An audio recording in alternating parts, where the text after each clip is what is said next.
जय श्री कृष्ण, जय श्री राम। जब सब लोग अपने कर्तव्य का पालन करते हैं, सब लोग धर्म अनुसार आचरण करते हैं, धर्म में कही बातों के अनुसार जीवन यात्रा को चलाते हैं, तो सारे काम अपने आप सिद्ध होते हैं। और यही कारण था राजा दशरथ की जो राज्य व्यवस्था थी बहुत सुचारू रूप से चलती थी और ना कोई व्यक्ति उनके जैसा था और ना ही कोई शत्रु उनको दिखाई देता था।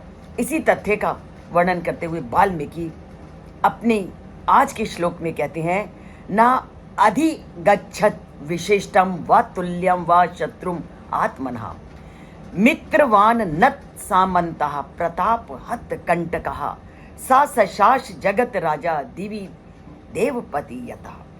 अब राजा दशरथ पूरी तरह से नैतिकता का पालन करते थे, पूरी तरह से धर्म अनुकूल शासन करते थे, धर्म में कही बातों को अपने जीवन में उतारते थे और उन्हीं नियमों को अपने जो अंगरक्षक थे, अपने जो सेवक गण थे, अपने जो सहायक थे, उन नियमों का पालन करने के लिए प्रेरित करते थे।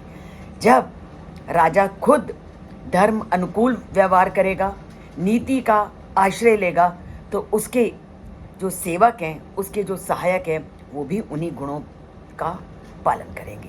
और इस कारण राजा दशरथ की राज्य व्यवस्था पूरी तरह से सुव्यवस्थित थी।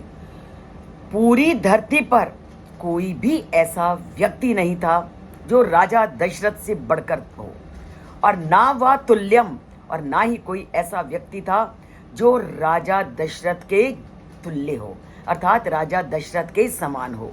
वह शत्रुम आत्मना, और ना ही इस धरती पर कोई उनका शत्रु था, क्योंकि वो ऐसा व्यवहार ही नहीं करते थे कि शत्रुता का को स्थान मिले।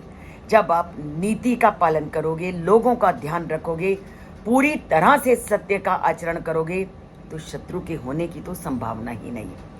तो सब और पूरी तरह से सुव्यवस्थित शासन था।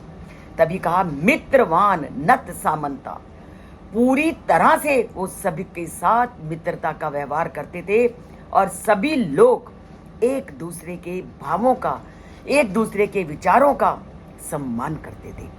प्रताप हट संकटा कंटका, कोई भी उनके राज्य में कंटक नहीं थी, दुविधा नहीं थी, शत्रु नहीं था। तो उन्होंने कभी भी अपने से बड़ा अथवा अपने कोई शत्रु नहीं मिला। उनके मित्रों की संख्या